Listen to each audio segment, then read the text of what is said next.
that feeling is exactly it, man. See, that's a ridiculous thing to say. I know this will be valuable. Like, you have no evidence, you have no proof. I could say something you don't get. It's true. You know, like whatever. You could not hear it on the video, like maybe the sound's off, it's not valuable. You know what I mean? Like, it's weird to say I know this will be valuable with that kind of intensity. But that's how dreamers talk. That's how like the visionaries, the achievers, the success legends of the world talk. Why did you do it? I knew I had to do it. I knew it was me. I knew I had to perform. I knew something. I knew. Knowing it's a key, man. It's the key to success. Like, if you take a look at everything that failed and didn't work, and you check the people behind it, how they were talking and thinking beforehand, there was doubt. They were like, let's try, maybe we could, let's experiment, let's whatever.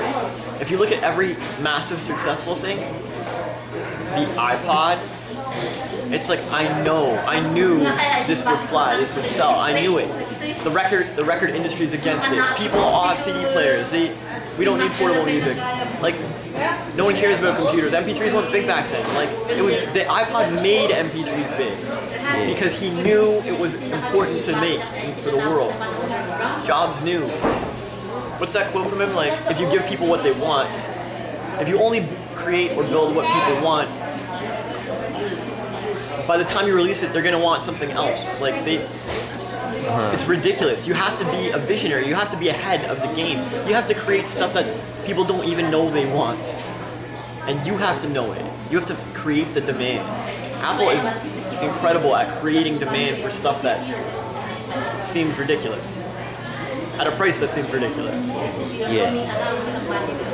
But they have faith, man. They have knowing. Even when Steve Jobs was fired from his board of directors, he knew Apple was his, and he knew it was time to succeed, and he knew he would be back. He had to go a weird way around, like start up Pixar and then buy his company back. Like, you had to be homeless, and now you're rocking it. Yeah.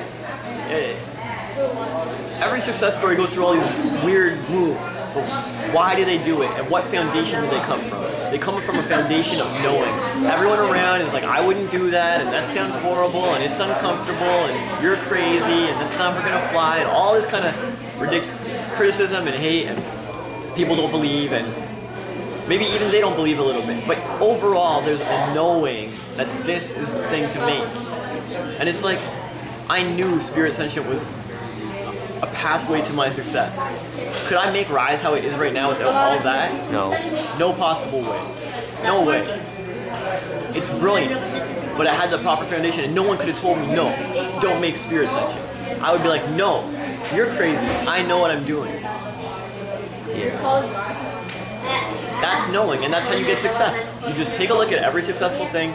Someone started with some deep knowledge that this is the shit. When you look at anything that kind of half worked or failed or whatever, like, I didn't know Spirit Sentient was, I wasn't like walking around like, Spirit Sentient is the shit. But I knew it was a step, and you couldn't take me away from that. The things you give up on are the things that you never really believed in the first place.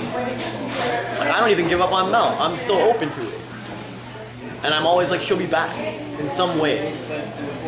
That's knowing, man. Oh shit. But she gave up on me. She's not like passionately like open to like, you see the different views? One has a knowing of success, and the other one is like, I was mostly playing around. Yeah. That's the difference between doubt and knowing.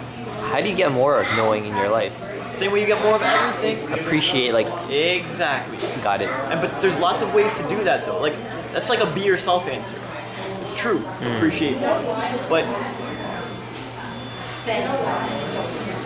take a look. Most people, like, you're 28. Most people, and by the time they're 28, have known lots of things in their life. But do you ever pay any attention to them? Could you list them off right now? I knew this, I had this. I remember I knew this and it worked out, and I knew this and it worked out. Because people don't pay attention, they're not aware. But you should be able to go back in your past and make a list of things you knew and it worked out. Like, I knew I would rock that competition, or I knew I would get a job here, I knew I would have money, or I knew I could hang with the master, or I knew something. You should be able to list tons of them. But most people can't. Because their appreciation muscles are weak. And they haven't cared about knowing. So then you don't get any. Makes sense?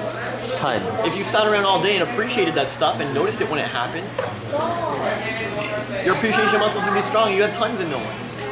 I love that feeling of confidence of knowing.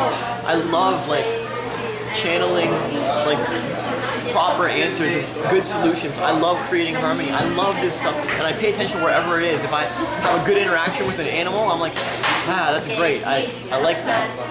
If I know a project's meant for me, or it's a good step, like Spirit Ascension, and I put my heart into it, no one can take it away from me. Like, I'm like, no, I know it was good. And whatever happens with it, it's gonna work out. And it evolved into Rise. It evolved into Rise because I knew. And I knew like it was right to be homeless, and I knew it was right to give to Mel. So, and it all turned into good things for me. It's true. Why did it do that? Why didn't it become some horrible failure? Because I knew, and because I appreciate knowing. I love it. I love to be sure and secure. I love to be clear. I love to be solid. I love to have evidence. I love to know things no matter what. That's the thing. Yeah. There you go.